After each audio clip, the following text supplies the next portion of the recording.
सर हो गई तोहरे बिना अब चैन ना आवे, हर पल दिलवा तोहरा ही गावे। तोरे खिंचाव में आईनी जान,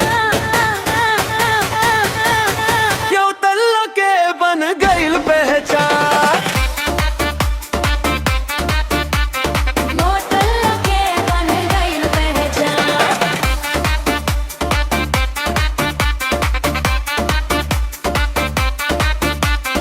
एक्शन कर बदतर रिएक्शन मिली, तोहरा प्यार के इक्वल फीलिंग मिली।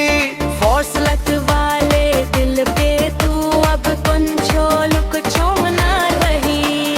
डिस्टेंस चाहे जितना हो जावा, अट्रैक्शन कम ना हो इक्वलारा। डीजे पे बजे